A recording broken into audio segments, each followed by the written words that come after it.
ชายผู้นี้ชื่อครูวิไลซึ่งลาวเป็นครูสอนในสถานที่โรงเรียนแห่งหนึ่งครูวิไลเป็นครูที่มีความดุมันอดทนแต่ละมื้อเราจะมาโรงเรียนแต่เช้า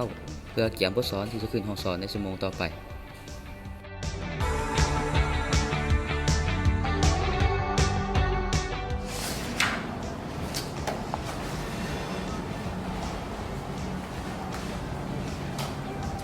โอ้หอนหมูขึ้นห้องมาได้นี่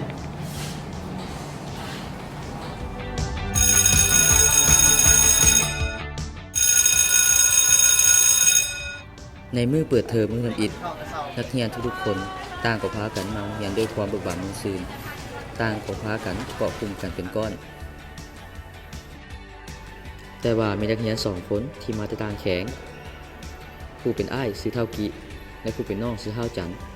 พ่อของพวกเขาตายตั้งแต่พวกเขาตอนยังน้อยเหลือแต่แม่ที่ส่งเงินให้พวกเขาเรียนในแต่ละมือแม่ของพวกเขารู้ผลเสียของการบ่ได้เรียนหนังสือเลยจำต้องได้หาเงินเพื่อจ่ายค่าเรียนให้พวกเขาทั้ง2คน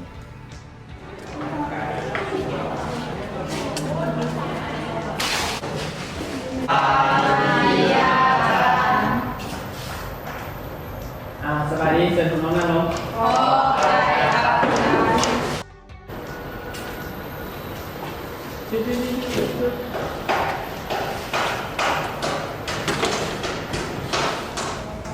จะได้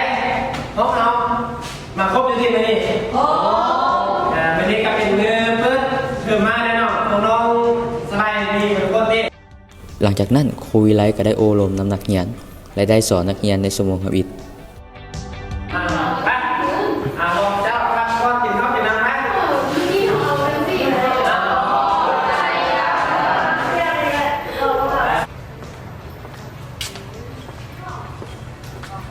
1 เดือนผ่านไปค่าใช้จ่ายของเท้าจันและเท้ากีก็เริ่มเพิ่มขึ้นเรื่อยๆไปออกไปนั่งกัน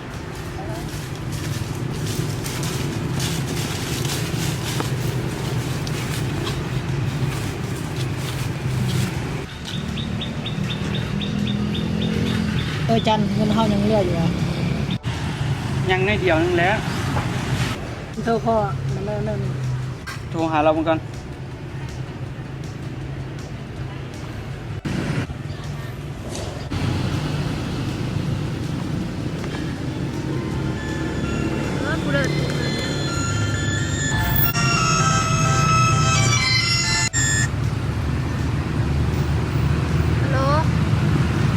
ฮัลโหลอีเมลวะมันไหลให้เลยลูกแม่ส่งเงินมาให้พวกลูกเนี่ยพวกลูกบ่มีเงินซื้อข้าวกินแล้ว โอ้นั่นเด้อลูกแม่ยังโบเฮเลยคายภาคเถื่อน่ะอดเอาก้อนได้บ่อยอีกโดนบ่แม่เดี๋ยวแม่เลยขายภาคแล้วแม่จะโทรหาอีก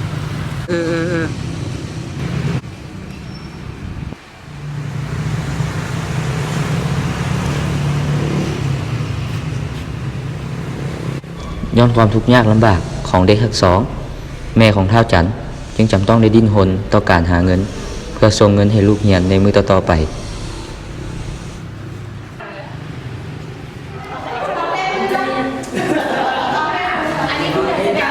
หมู่ที่เรียนร่วมห้องของเท้ากิและเท้าจันต่างก็พากันลิ้นน้ำกันเป็นกลุ่มเป็นก้อนโดยที่บ่สนใจเด็กทั้งสองเลย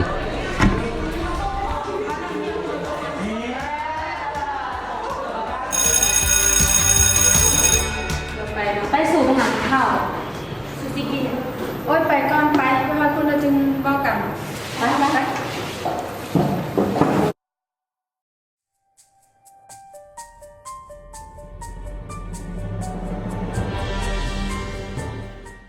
แต่ว่าเท่ากิและเท่าจัน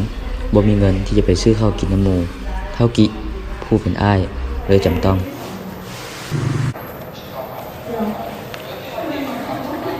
อดอีกน้อยนึงเลยบ่เดี๋ยวแม่เลยขายภาคแล้วแม่จะโทรหาอีก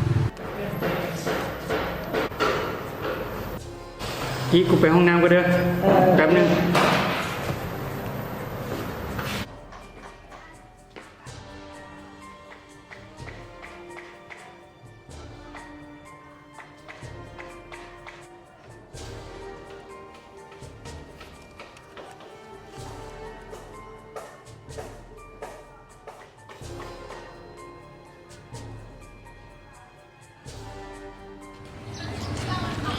ายดีอาจารย์ ด้วยสบายดี มาซื้อยังไงอาจารย์ โอ้ยอาจารย์มาซื้อบัตรน้องได้สิมาซื้อยังนี่ ซื้อน้ โอ้แต่อาจารย์มาก่อนใช่ไหม ำด้วย เราเจอกันเด้อ ด้วยซื้อน้ำดื่มในตุกหนึ่งตุกเท่าไหร่ 3,000 ด้วย ใจ เอากี้น้ำผมซื้อมาให้มึง ในขณะที่ครูวิไลกำลังกินข้าวอยู่นั้นเลยได้ยินเสียงเท้าจันตัวน้องของเราว่า มึงกินโลดกูซื้อมา2 ตุกกูกินมาตุกหนึงแล้ว แต่ครูวิไลจื้อได้ว่า ซื้อน้ำดื่มในตุกหนึ่งตุกเท่าไหร่ 3,000 ด้วย และก่อนหน้านี้ครูวิไลได้เข้าห้องน้ำหลังจากออกมาก็ได้เห็นเท้าจันกำลังก้มกินน้ำเลยคิดสงสัยว่าเด็กทั้งสองไม่ได้กินข้าวเลย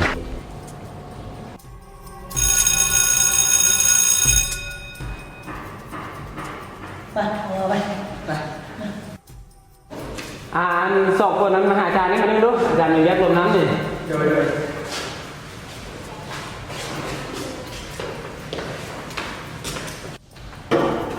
ขอลงมาก่อนนั่งก่อน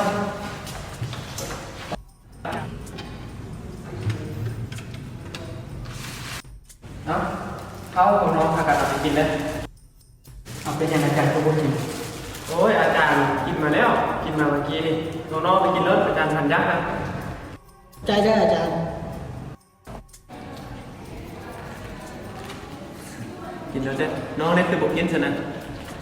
มาได้กินข้าวมาหมดมือแล้วบ่นี่ โดย เป็นยังพวกเจ้าคือบอกกินซะ พวกน้องมาจะตั้งแข็ง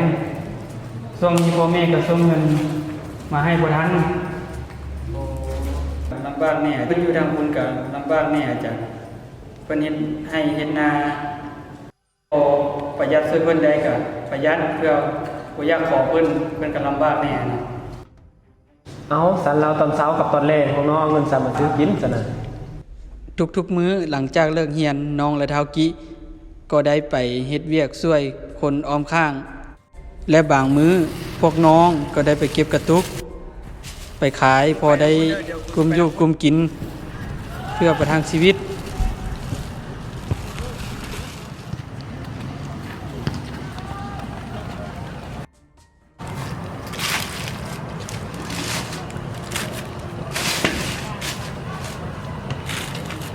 จังสันเราจังซี่อาจารย์ว่านะแต่ละมือน่ะต้องช่วยมาให้พวกน้องท่านหากันมาเอาเข้าอยู่นำอาจารย์เด้อต้องการเด้ออาจารย์จะซื้อเข้ามาเพื่อ โดยบ่เป็นหยังอาจารย์จังนั้นมันสิลำบากอาจารย์ละละ บ่เป็นอย่างน้องพวกน้องเลยพวกน้องก็เป็นลูกศิษย์ของอาจารย์เนาะมีอันใดอาจารย์ช่วยได้อาจารย์ก็สิช่วย สั้นๆถ้าอาจารย์บ่ลำบากพวกน้องขอรบกวนอาจารย์ได้เด้อ โดยบ่เป็นหยัง ขอบใจเด้ออาจารย์ โดยบ่เป็นหยัง โดย พวกน้องอันนี้พวกน้องต้องไปเฮ็ดเวียกแล้วเด้อพวกตัวเลขเนี่ยพวกน้องหาอาจารย์ต้องการอาจารย์จะสอนเพิ่มพวกน้องเด้อ โดยอาจารย์ เข้าใจนะ โดยเข้าใจ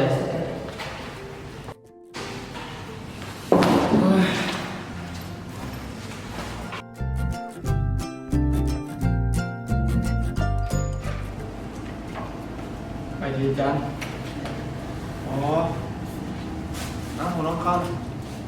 เอาไปตั้งกันเด้อคนละกล้องเด้อ โดยเข้าใจอาจารย์ เดี๋ยวเป็นนะ หลังจากนั้นทุกๆแรงเท้ากิและเท้าจันก็พากันมาเฮียงกับครูวิไลครูวิไลก็ได้ตั้งใจสอนพวกเขาด้วยความเต็มใจในทุกๆมื้อ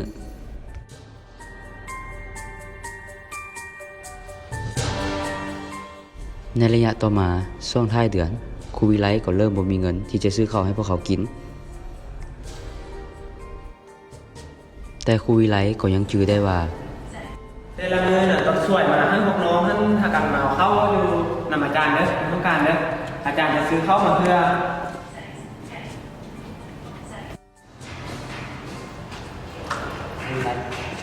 ได้เข้า โอ้ยขาดขอโทษเลยนะ แต่ผมไปกินข้าวก่อนแล้วจึงไม่ได้จะได้ ไปก่อนได้แล้วจะนำไปได้ โอเคข้างหน้าเลย เดี๋ยวเอาไปเลยดันเบิ่งบทไปเลยแล้วสินำไป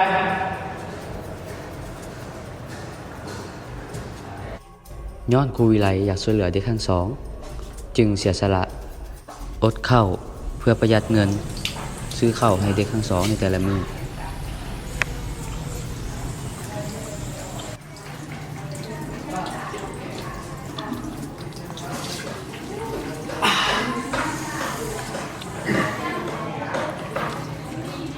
ในบางมื้อหมู่ของครูวิไลก็ได้ชวนไปกินข้าวแต่ครูวิไลก็ปฏิเสธ จึงจำต้องได้ซื้ออาหารที่มีราคาถูกๆมากินพอประทังชีวิตในแต่ละมื้อ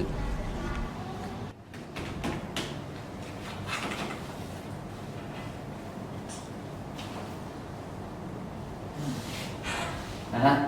วิไลช่วงนี้เปลี่ยนเคยเห็นจะแปลกๆพวกคอยชอบกินข้าวกับพวกไปพวกคอย นึงน่ะค่อยมีเรื่องจำเป็นน้อยนึงน่ะ มันจะเป็นอีหยังเราช่วยนักเรียน2 คนกันครับเองครับคุยอะไรด้วยแม่นบอกถ้าเป็นอย่างที่คือช่วยเขาเจ้าขนาดนั้นก็คือบุคคลชีวิตเจ้าในสุขภาพอยู่ดิ บ่แม่นค่อยบ่อยากรักษาสุขภาพตัวเองดอกคนเฮาทุกคนเกิดมาอยู่ในสังคมน่ะล้วนแต่มีฐานะแตกต่างกันเขาลำบากเฮาก็ต้องได้ช่วยเหลือพวกเขาบ่ต่างหยังจากเด็กน้อย2 คนนี่ดอกคันเฮาบ่ช่วยน่ะแล้วคนใดสิช่วยเขาสำหรับค่อยนี่น่ะครูที่ดีน่ะบ่จำเป็นต้องสอนดีสอนเก่งเท่านั้น เพียงแต่เฮ็ดโตให้นักเรียนเคารพและนับถือก็พอแล้ว